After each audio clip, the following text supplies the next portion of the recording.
Basketball fans, welcome back. So the BAL playoffs, the classification games tipped off yesterday, and we had two games. So we had Kriol Star versus FS Rabat, looking for who's the true seventh and eighth seed.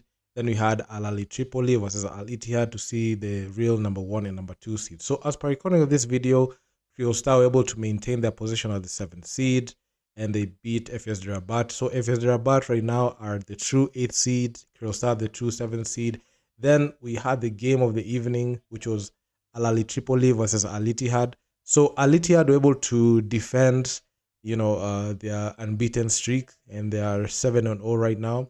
And Al Ahly Tripoli, they lost their yesterday, and they are now the number two seed, and the true number one seed is Al Ittihad. So prior to this matchups, we saw the point differentials being used to determine who was the first to eighth seed, but the classification games showed us who is the true number one seed to the true number eight seed all through. So today we're going to have other games, and I'll also go ahead and cover them. But in this one, I'll be focusing on Kriol Star versus FS Rabat. Then in the next video, I'll talk about Al Ahly Tripoli versus Al Ittihad, which was fireworks. So this Kriol Star versus FS Rabat, I didn't have too many expectations on this one. But looking at what Kriol Star have been able to overcome, there was a controversial issue that emerged after the Sahara conference came to a close, where there were internal wrangles with Kriol Star, which subsequently led to McGlynn leaving the team, and he departed for Urunani. But Kriol Star was still unfazed, and I initially thought that that would really affect them. But given the fact that they are a formidable force, even in the tough Sahara conference, they're able to do some damage. And looking at even the performance they had, it was a clutch game. The final score was 91-88, and this game was great. FS Rabat did not back down, and they also put up a fight, and it was a game that was clutch all through. And you could even see the first triple-double I've seen in BAL. Okay, this is the first one in BAL season 5. So we had Ivan Almeida. He had a triple double of 18 points, 10 rebounds, and 10 assists. So we have not been seeing triple doubles happen. We've mostly been seeing double doubles, but this one was the first triple double I've seen in covering BAL. I don't know if there's another one, but this must be the first one in history. So yeah, this was a very good game. So the Kriol Star team, even after the controversy, they were able to rise above it. And FS Rabat, they're an interesting story because they didn't even know their fate until the final game of the Nile Conference. So the second, third place team was FS Rabat. And this is the battle of the third place teams if you look at it, because if you look at Kriol Star and FS Rabat's journey, you could see they were the best third place teams in BAL, and you could see that's why they are at the bottom pile of the BAL standings, the BAL playoff standings, the final one. So Kriol Star, they're able to show that they are the better team, and they maintain the seventh seed, similar to what you saw in the point differential. And also FS Rabat were also they still maintained their eighth seed, even with the point differential. Even with this game, they're the true eighth seed right now. So the FS Rabat matchup is set because they're going to match up against Al Ittihad, who are the one seed, and Kriol Star going to match up against the Al Ahly Tripoli. So yeah, those brackets are going to be set finally after today's games. So because we're going to have more games. So yeah, I mean, Kriol Star were great because they shot 53% from the field, 60% on 2-point field goals. They shot 38% from downtown and 68% from the free throw line. So shooting wise, Kriol Star were great, and they were able to outlast FS Rabat, especially when it came to drawing fouls and going to the line, because they went to the line and attempted 32 free throws. So that's the most free throws. Even with a high free throw percentage, you can see out of 32 attempts, they made 22. So they were not losing this game. And this game was decided by only 3 points. Well, this was the most clutch game, especially at the bottom, because you'd expect these games to be at the among the top seeded teams. But if you look at the way Kriol Star and FS Rabat were playing, you could even think that this was a battle for like the one seed or something. So yeah, all in all, great game.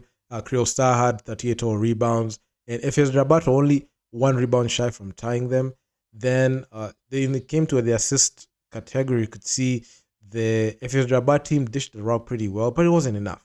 and they led in assists with 24, and Kriol Star dominated in steals and blocks. In this game, they had a record 5 blocks and 7 steals. So all around great performance. The top scorer for Kriol Star was Joel Ntambwe. He had 22 points.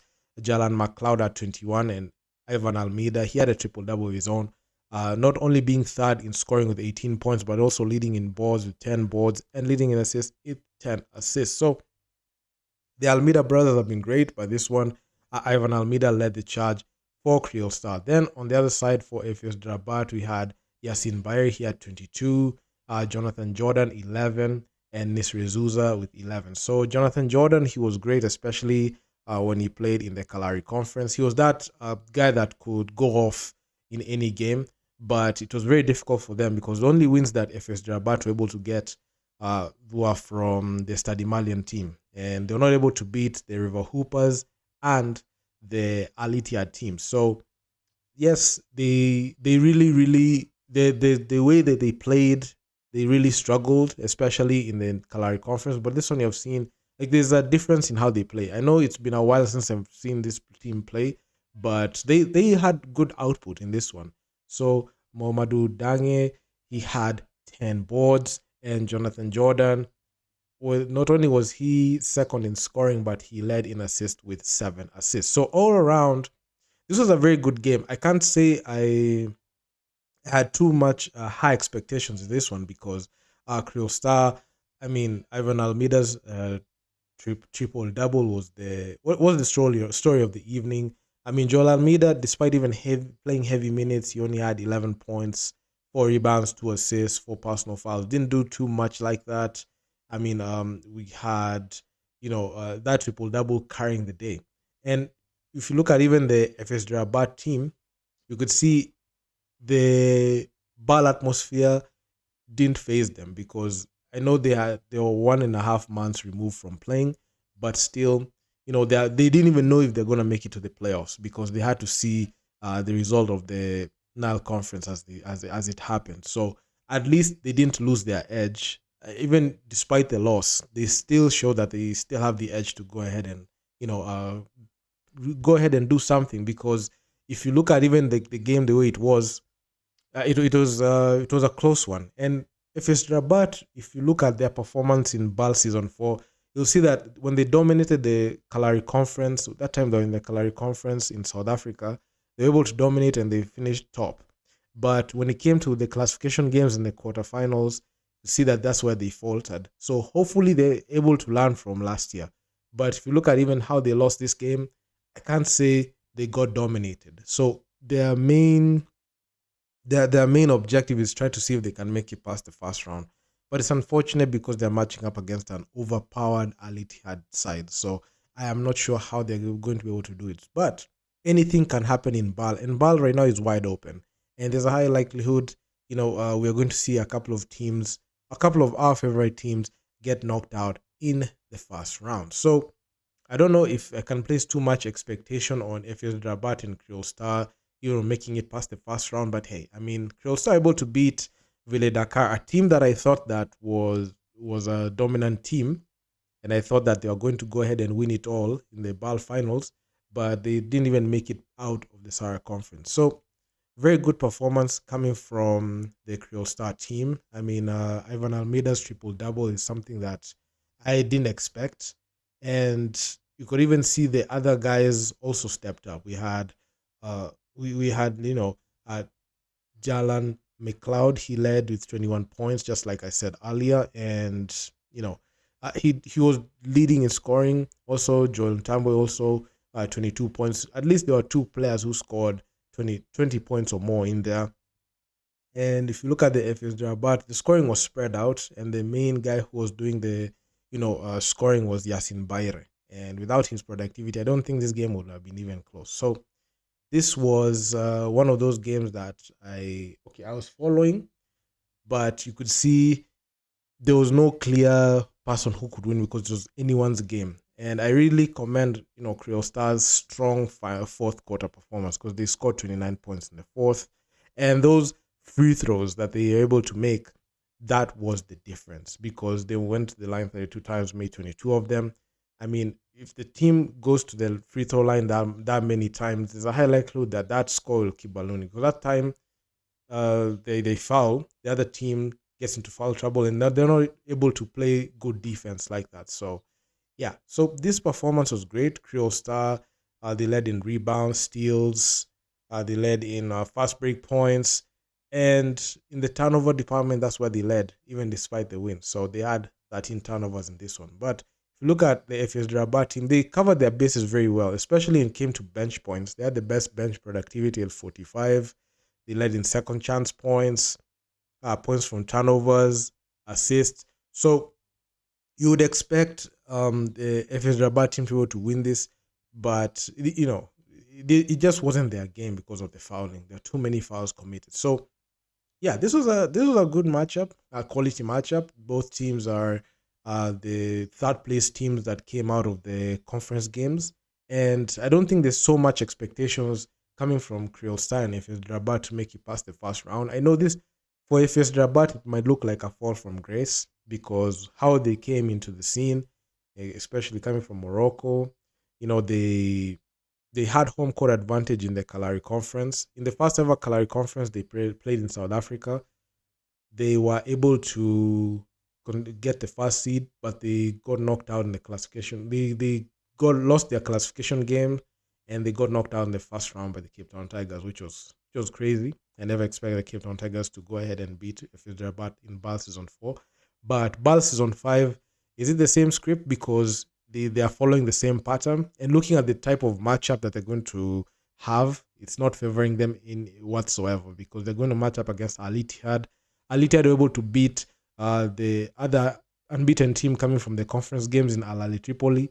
And they didn't do too much damage, but you could see the game was very difficult. It was very high IQ. It was a North African derby at that. So I'm not sure how FUS Rabat are going to fare, but the odds are just against them at this point. Then the Kriol Star, they're going to match up against the Al Ahly Tripoli. I'm not sure how that matchup is going to pan out because we have seen how Kriol Star are coming in as underdogs, and they're a team that doesn't care who is in front of them.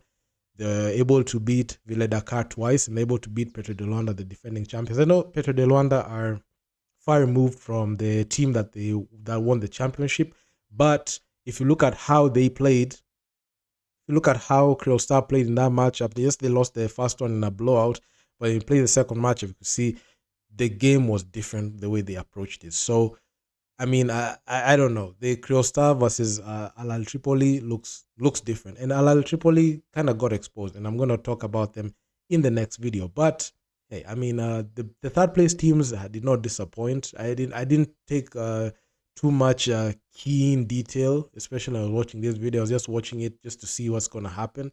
But this game was kind of entertaining because the Al Ahly Tripoli versus Al Ittihad was a bit technical. You could see both plays were deliberate, and you could see there was a style in which it was being implemented. But in Kriol Star versus FS Rabat, you could see Kriol Star, given like their performance in the Kalahari, not in the Kalahari, but in the Sahara Conference, and FS Rabat in the Kalahari Conference, you could see there was a difference, and you could see Kriol Star just looked like they had the upper hand in there. And I can even say that Kriol Star went through hell in the Sahara Conference, and they were able to beat tough teams. But FS Rabat, they got two soft wins coming from a Stade Malien team that went 0-6. So their wins were not as credible as Kriol Star, and that's why you could see even the outcome of this game. It came from Kriol Star's productivity and the gauntlet that they went through in the Sahara Conference, which was tough. And it was actually not tough. It was tough and the most balanced. So yeah, I mean, this was a great matchup. I don't know how these teams are going to fare from here because in the quarterfinals it's just going to get difficult. So this game had a fan low turnout of 1,613, and I can say for the first games, I didn't expect a huge fan turnout like that because the area code has changed now in South Africa, and I'm not sure if there are too many traveling fans like that. So yeah.